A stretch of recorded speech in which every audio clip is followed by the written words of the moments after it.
Oil prices have been moving again, and Canadians are seeing the effects at the pump. While higher gas prices are easy to spot, what drives them can be much harder to untangle. Global demand, geopolitical risk, shipping routes, and crude oil refining all play a role. Honestly, no one ever thought it would be blocked for more than an hour or two or a day or two.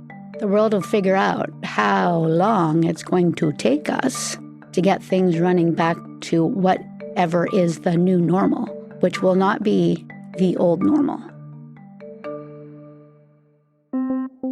That's Jennifer Stevenson, Vice President and Portfolio Manager with Scotia Global Asset Management. She's talking about the Strait of Hormuz, one of the world's most important energy corridors. It's one example of how a disruption can ripple through global energy markets.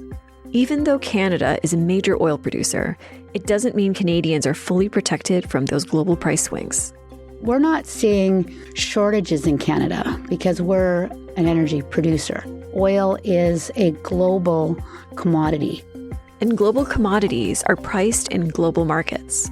On this episode, Jennifer joins us to explain what's driving oil and gas prices, how global events make their way to Canadian consumers, and what Canadians should watch for if volatility continues. I'm Armina Lagaya, and this is Perspectives. Now, here's our conversation. Jennifer, thank you for joining us. Very happy to be here. So before we get into it, can you tell us a bit about your background and experience with the oil and gas industry? Oh, I love the oil and gas industry. I grew up in Calgary. I did my undergrad in Calgary, my master's in Alberta. My first grown-up job out of university was working for an oil company. So it was my second job. So yeah, I've been in it my whole career. Was an oil and gas investment banker. And after 10 years at that, I moved into oil and gas investing. Yeah, you must have seen a lot of things over the years. It's an interesting industry, but then particularly interesting these days. Let's start with the question that's on my mind and everyone's mind. What is happening with oil prices right now? We're seeing, higher prices than we've seen in quite some time. Give us a breakdown. What is happening right now? Yeah, the biggest thing that's happening now, and we can talk about prices because that's a bit disconnected from the magnitude of what is happening, because what is happening is we have a blockage of the largest single transit point of oil and liquefied natural gas on the planet. So there's 20% of the world's oil and the world's liquefied natural gas, which we refer to as LNG, that can't move. We've never, ever, ever had anything remotely that material before.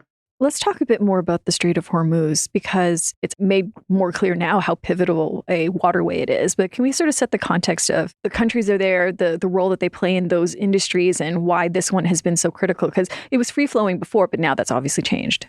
Yeah, so there's a number of different what we call choke points around the world for transport of anything. And one of the most important commodities that gets transported is oil. And the Strait of Hormuz, which connects the Persian Gulf to the Sea of Oman, which basically gets you out into open ocean, is the largest volume choke point. So 20% of the world's oil and 20% of the world's LNG goes through there. Honestly, no one ever thought it would be blocked for more than an hour or two or a day or two, let alone 100 plus days. Mm-hmm. So it's material certainly for energy, but things go in through the Strait of Hormuz into that region, like food, and other products come out, like aluminum and byproducts of oil and gas processing, which are used for fertilizer, like nitrogen and urea. Helium comes out of there. So it's got some far-ranging impacts. And the impact just on the world economy from energy is pervasive because there's nothing that doesn't use energy. Mm-hmm. And I definitely wanted to get into more about that and how it translates to the pump. But before, is there any other way to get that energy, those key critical supplies, other than the Strait of Hormuz from those countries? Are there alternate routes at all? Yeah, there's some, for sure. So years and years ago, Saudi Arabia built what's called the East-West Pipeline. And it goes from the east side of Saudi Arabia to the west side. So it's easy to remember the name. And that gets you into the Red Sea. So 5 million barrels can come out that way. And that pipe had about 2 going through it. So we got an extra 3. And the United Arab Emirates, the UAE, has a little pipeline that conveniently just hooks around the Strait of Hormuz and gets you out to Fujairah, which is the big shipping port. So there's almost 2 million barrels a day that can come out there, but there was 20 going through the strait. So you can run a few trucks, You've got the Saudi pipeline and the UAE pipeline, but that's kind of it. And there's zero that you can do for the liquefied natural gas. Our aim with this episode is to help explain a bit the dynamics at play. Lots of Canadians are going to the pump. They're feeling a bit of sticker shock. If you're paying attention to the news, you can figure out to an extent what's happening, but really explaining it. So how does what's happening there in terms of the choke point translate through the system to the pump? So let's start with energy and supply. What's the ripple effect there? Yeah, so the ripple effect is we're not seeing shortages in Canada because we're an energy producer. Other parts of the world are. So that's the first thing to keep in mind. The second thing is that oil is a global commodity. So as much as we produce it here, we refine a lot of it here too, it's still governed by global prices. So when global prices go up, they go up here too. So that's why the price at the pump in Canada is going up just like it is everywhere else. However, we're not like many other countries that have actual physical shortages of those refined products. You would think to yourself, I'm here in Canada. We have so much supply that is here domestically. That even though the price is set globally, why wouldn't that necessarily offset the price domestically? But my understanding is that part of it's the refining. Part of it is the oil that we do have has to be sent away to be refined. And so it's not just an easy, we have oil here. That should help. Can you help break that down a little bit? Certainly, you and I don't use oil. We use stuff that refineries make from oil, like gasoline or diesel or jet fuel. And the refinery capability, the types of oil that the refineries are designed to run on, geographic location of the oil, the location of the refineries, all of that. It's a very dynamic market. So Canada, we export oil, we import diesel, we import condensate, which is super light oil. We export natural gas. And that's every country that makes oil and gas does that. I mean, the U.S. has very complex refineries, and we call them complex refineries because they can take oil that is heavier, which means it's more gooey. It looks more like molasses than maple syrup. And those refineries need that heavier grade of crude to run efficiently. And Canada produces a lot of that heavy grade of crude. And Texas doesn't. Texas produces really light sweet crude. So the Texas crude can get exported to Asia. The Alberta crude can go down to Texas. So it's that the whole market globally runs that way. So that's why you can't isolate yourself as a producing country because you don't necessarily produce exactly what you demand. But as an oil exporter, obviously this is a really terrible situation that's happening in the Middle East. But is there some way in which Canada is seeing more demand or Canada is seeing the ripple effects that is actually helpful as a energy exporter? Totally true. Yeah, the Canadian production is very strong. I mean, the companies are producing. Our export pipelines, whether they go to the U.S. or they go to the West Coast, are maxed out. And when they're maxed out, if you read words in the news that say apportioned, that means that the pipeline is more than full. So if you wanted to ship 100 barrels and the pipeline company says, we're going to let you ship 90, then you've been apportioned for 10. So even our brand new TMX pipeline that goes out to Vancouver, that's only 2 years old, it's in apportionment. The big Enbridge main line's in apportionment. So we're shipping out lots of barrels of crude oil. And the companies that produce that crude oil, the oil companies, all pay taxes. So they're selling that crude, they're selling more of it, they're selling it at a higher price, so they're paying more taxes. So it's good for the Canadian economy for sure. I wanted to get back to how the events that are happening in the Middle East, just those broader factors do trickle down to the pumps, trying to connect that to what consumers are feeling sort of at the pump. So how long does that take? Like, for example, whenever we see things happening in the news, how long does that take before we start to see the effects on the ground here? Yeah, I mean, physically, the journey from the wellhead to the gas pump should be 30 to 45 days through the refinery to get the product you need. But cynically, I think the gas pump prices sort of move around on the news flow. And the reason, though, that oil prices themselves in the financial markets, those will move on newsworthy headlines, especially these days coming out of the Gulf. And that's because there's a huge volume of financial trading of oil in the market. So there'll be a headline or more supply and oil will go down or up relative to those.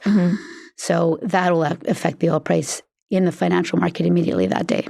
I was actually recently surprised to learn that the margins at the pump are actually surprisingly low. You would think that the demand is so high. We all still fill up our cars. So you would think that the margins would be higher, but apparently they're not. Could you unpack that a little? Gas stations make money on junk food. The margins on the products that the gas station sells are thin, the gasoline, the diesel. The profitability is really in the refining side of the business of the product. And that moves around based on the demand and based on the cost of supply. So the cost of supply is the cost of that barrel of crude. And then the demand is for the products that come out of that particular barrel, because every barrel of crude has different characteristics and gets refined into something slightly different. I was also hoping you could put in context what we're seeing in terms of gas prices historically. Like we have seen a similar surge, maybe not to the same extent. Maybe it was back in 2022. Prices were fluctuating, Russia's invasion of Ukraine. But even just the broader historical context, how does this compare to what we're seeing now to what we've seen before? And what can we learn from what happened before? Yeah, I mean, we're not at all-time highs, but we're pretty close, right? When the price of gasoline per liter starts with a 2, that's high-end territory. So that's where we are now. I mean, I always find it interesting because in Canada, we feel it and talk about it a lot when it begins with a 2. But in the United States, they talk about it a lot when their price for one of their gallons starts with a 4. Well, $4 US a gallon these days, their size a gallon, which is not an imperial gallon, it's a US gallon, that's about $1.50 a liter. So at $2 a liter, that's like $5.50 US a gallon. So I always find that a bit hilarious.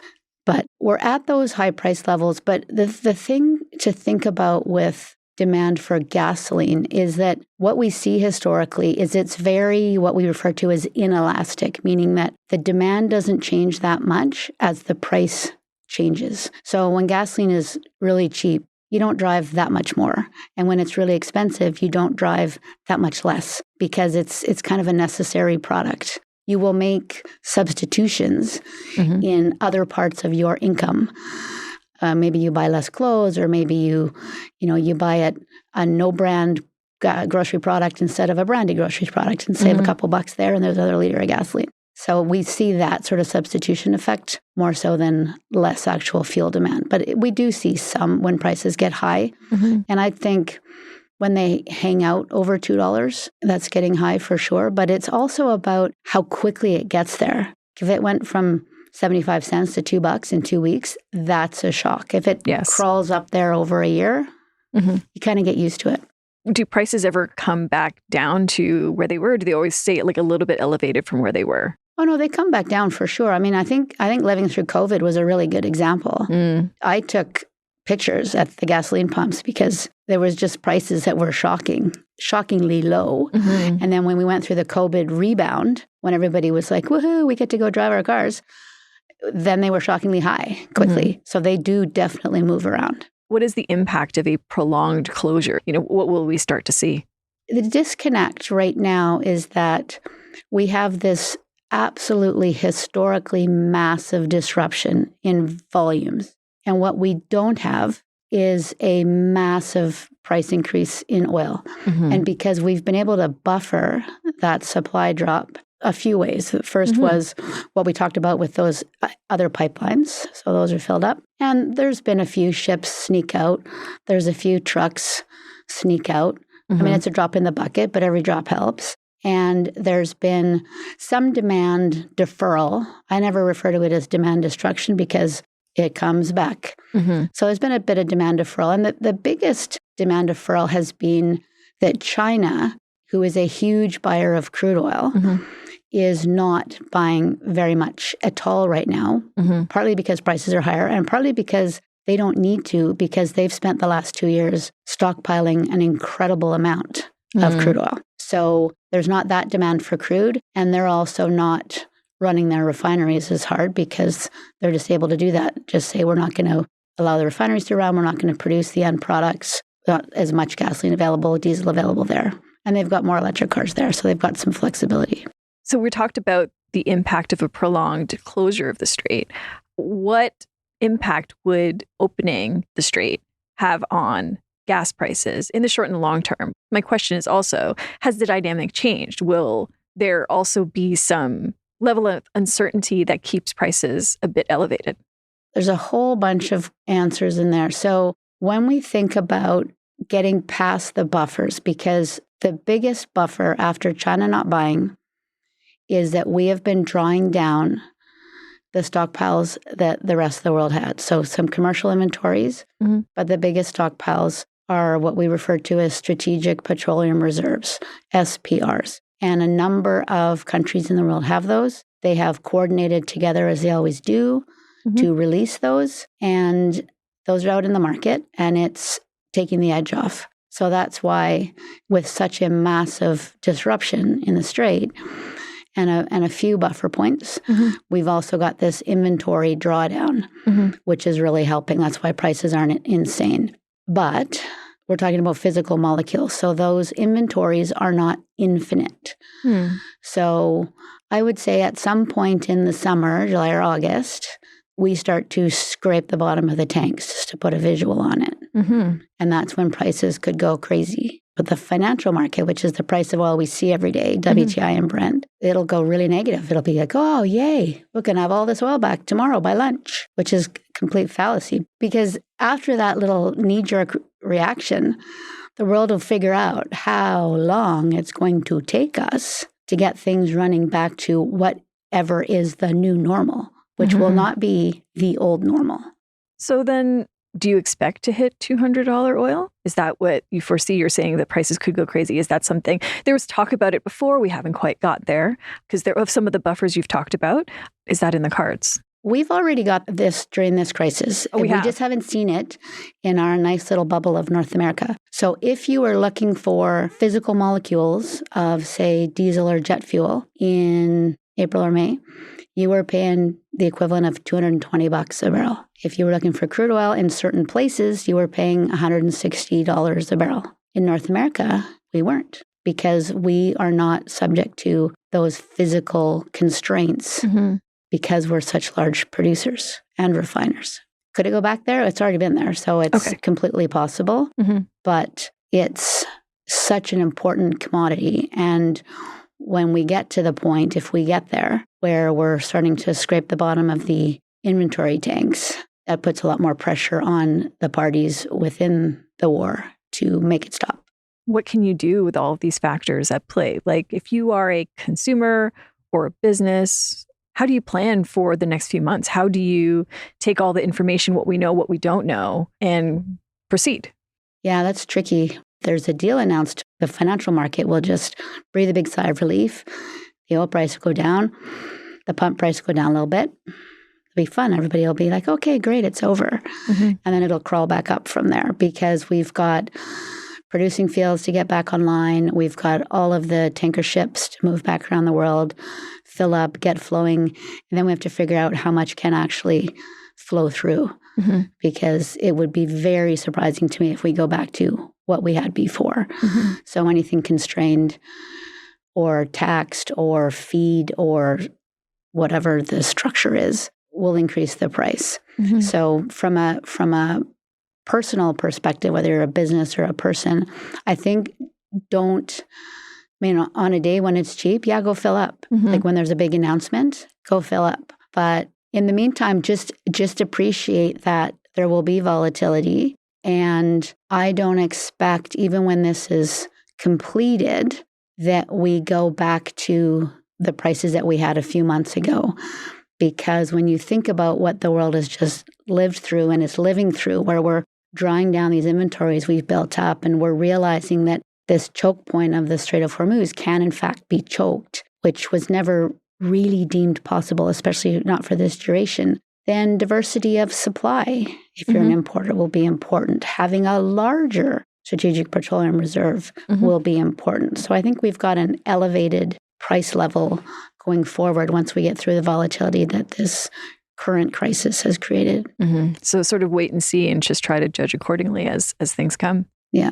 We've talked a bit about the buffers, but what are the kind of levers that we can have either in the short term or the long term to mitigate your vulnerability to these oil swings? So I think you talked a little bit about it in terms of like more of a strategic reserve, but I'm just wondering if there's anything like either the government or Canadians or individuals, consumers can do to just sort of mitigate these things.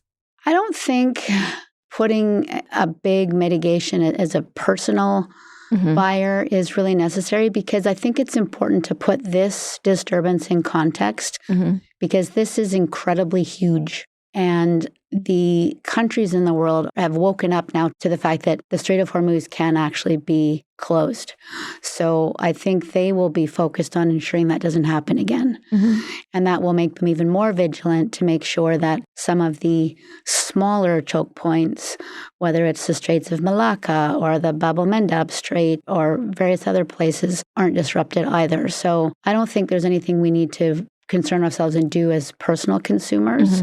I think countries that are affected will take care of that now that this has been proven to be a reality with the Strait of Hormuz itself being closed for a long period of time. I wonder what you think are the main takeaways that Canadians should have from this situation. I think it's important to understand that there is a difference between a physical molecule and what you hear about on the news or you see in the quoted financial markets for a barrel of crude oil. And it can be different, very different in different places. So as a Canadian, we've been really insulated from the worst of it. $2 a liter is not $1.50 a liter. However, you can get as many liters as you want. Different places in Asia, I mean, they've had school from home, work from home, not allowed to drive on Tuesdays to Thursdays if your license plate ends in a 9, like all of those sort of restrictive impositions. And we haven't seen any of that. And that's because we are an oil producer. We're an exporter of oil and liquefied natural gas and things like propane and other energy products. And I think we will be viewed as an even more desirable source to buy those commodities from additional customers going forward that want to expand their customer base, deal with someone that has a clear rule of law, a geographic advantage. So I think it's been a hard lesson for countries to learn, but it certainly makes Canada look attractive. Well, I think that's a very good place to leave it. Thank you, Jennifer, so much for coming on the show. Thanks very much. I've been speaking with Jennifer Stevenson, Vice President and Portfolio Manager of Scotia Global Asset Management. The Perspectives podcast is made by Ryan Clark, Natalie Nanowski, Ned Kelly, and me, Armina Lagaya. For a transcript of this episode, as well as other stories, videos, insights, and thought leadership, visit our website, scotiabank.com/perspectives.